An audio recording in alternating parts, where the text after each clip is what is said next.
Boa noite, amigos, boa noite, alunos. 6 minutos com a mecânica quântica. Hoje vou falar sobre Oppenheimer, o filme. Christopher Nolan, o diretor de Oppenheimer, baseado na biografia de Oppenheimer, ele foi fantástico.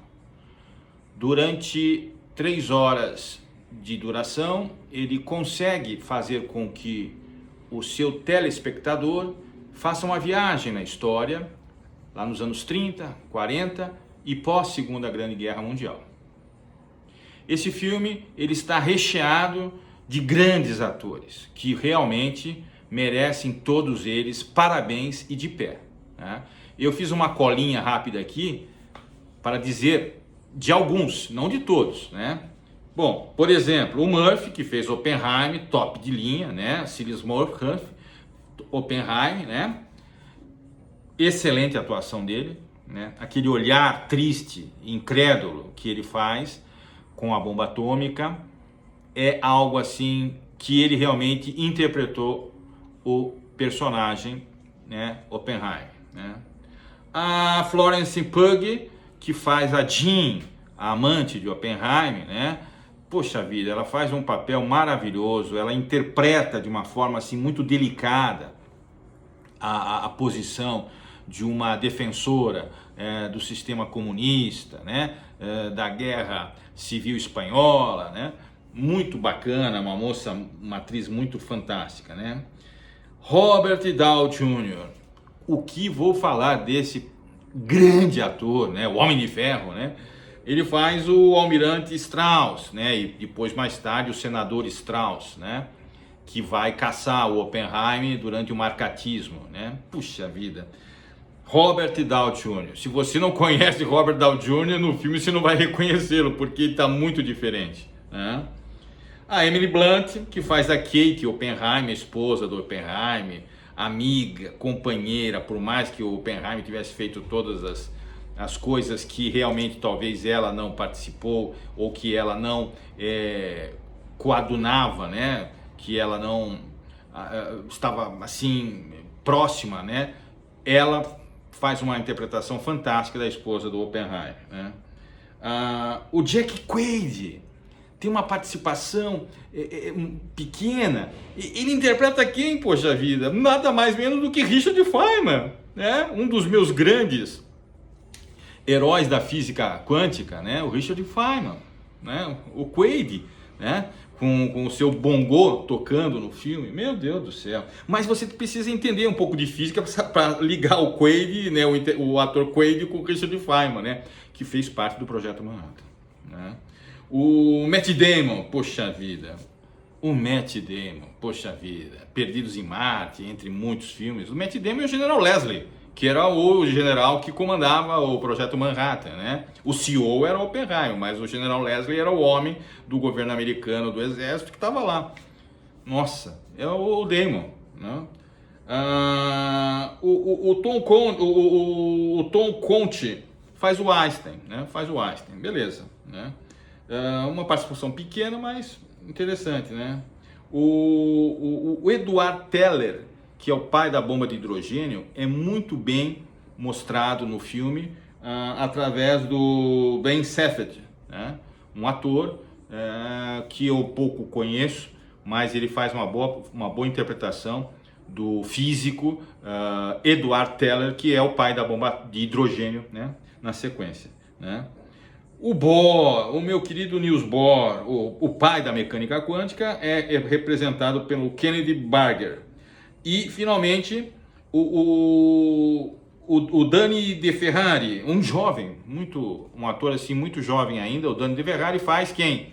Enrico Fermi, o pai da fissão nuclear. Bom, de toda forma, Oppenheimer é um filme que tem uma profundidade e que você precisaria ver para poder tirar suas próprias conclusões, é óbvio, né? Ou ler a biografia, né? Mas de toda forma, a trajetória dele como físico, né? Que ele trabalha com a nova física, como ele chama, né? Que é a mecânica quântica, e ele então acaba sendo inserido no Projeto Manhattan como CEO, um dos físicos mais inteligentes da época, né? E todo o drama, né, do desenvolvimento da bomba atômica, né? Mas a gente tem que entender o seguinte, que o pós Segunda Guerra Mundial, você entra num período que chama-se Guerra Fria, né? Entre duas potências, a Rússia, que passa a ser União Soviética, e os Estados Unidos na corrida armamentista, em armas nucleares, em usinas atômicas, em desenvolvimento de tecnologias, em corrida espacial, etc, etc. Isso chama-se Guerra Fria. Tem que entender isso para poder compreender um pouco o filme, né? E esse período pós Segunda Guerra Mundial, que começa lá a reconstrução em 1949, tem um outro momento dos Estados Unidos que chama-se caça às bruxas, caça aos comunistas, né? Que é o marcatismo, né? O marcatismo é um movimento americano que você vai caçar todos os comunistas que existiam ou que participaram de processos ligados ao governo, né? Hoover, que foi o primeiro diretor do FBI, ele é um dos protagonistas dessa caçada aos comunistas, né? E o Centro de Pesquisas Nucleares, o Centro de Energia Atômica dos Estados Unidos, coloca um bode expiatório, coloca uma pessoa, nada mais menos que Oppenheimer, como a pessoa a ser, vamos assim dizer, perseguida, né, e descredenciada de todos os programas americanos, do governo americano, né, de forma, na minha opinião, como se fosse uma inquisição, em que ele, absolutamente, na minha visão, eu tenho que ler a biografia para poder entender um pouco melhor, na minha visão, ele não teve participação nenhuma em movimentos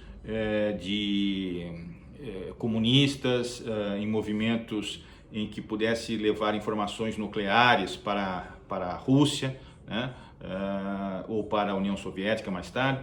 Nada a ver, nada a ver. Oppenheimer, ele fez o papel dele, e na minha opinião, Oppenheimer não apertou o botão.